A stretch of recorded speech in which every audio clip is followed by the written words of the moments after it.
గురుపర్ణకి. ఈరోజు ఇంతమంది వచ్చి గురు సన్నిధికి వచ్చి బాబాను దర్శించుకొని సభలు స్వీకరించారు. దానికి బాబా కొంతమందిని ఎన్నుకున్నాడు ఆయన. అంటే నా భక్తుల్ని నేనే ఎన్నుకుంటాను, పుస్తకాలకి దారం కట్టి లాక్కున్నట్టు లాక్కుంటామని బాబా చెప్పాడు. కాబట్టి ఈరోజు ఆ కార్యక్రమం ఒక 3 జాతి చేయించాడు బాబా.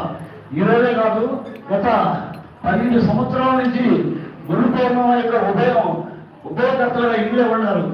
వాళ్ళలో వరలారెడ్డి గారు ఒకరు, తర్వాత మన పత్రాల సెంటర్ మహారాష్ట్ర టెంపుల్ చైర్మన్ ఆయన అంకబాబు గారు, మాధవ్ గారు, అదేవిధంగా శ్రీనివాసరెడ్డి వాళ్ళ సత్యమణి వాళ్ళ కుమార్తె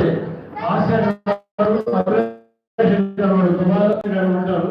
వారు కలిసి గత 12 సంవత్సరాల నుంచి ఓపెన్ చేస్తున్నారు గురు పౌర్ణమి. ఇప్పుడు గురు పౌర్ణమి చేస్తామని చాలా మంది వచ్చారు మా దగ్గరికి. నేను చేస్తాం గురు పౌర్ణమి, మాకు అవకాశం ఇవ్వమని. కానీ బాబా వాళ్ళకే ఇచ్చాడు. ఎందుకంటే అది ఎవరైతే ఎన్నుకుంటాడో వాళ్ళ కంటే చేయించుకుంటాడు. వాళ్ళ కూడా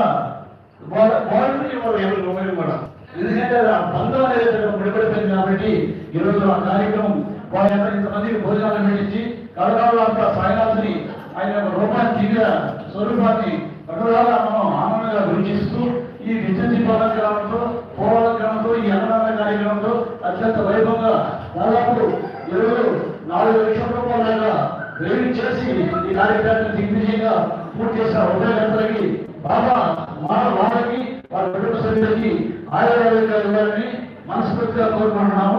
అదేవిధంగా వాళ్ళకి బాబా ఆశీస్సులతో చిరు సంస్కారం చేసుకొని మనం ఈరోజు పల్లకి సేవ ప్రారంభించుకున్నాం. వరదారెడ్డి గారు లేరు, ఆయన జయపేట సాగరంలో ఆ సేవ కార్యక్రమంలో. తర్వాత అంగబాబు గారు, మాధవ గారు ఒకసారి సాయి నామంతో ఆహ్వానిస్తాం. సాయి బాబా సాయి బాబా సాయి బాబా సాయి బాబా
వాళ్ళ పోస్టులో మనం లేదు.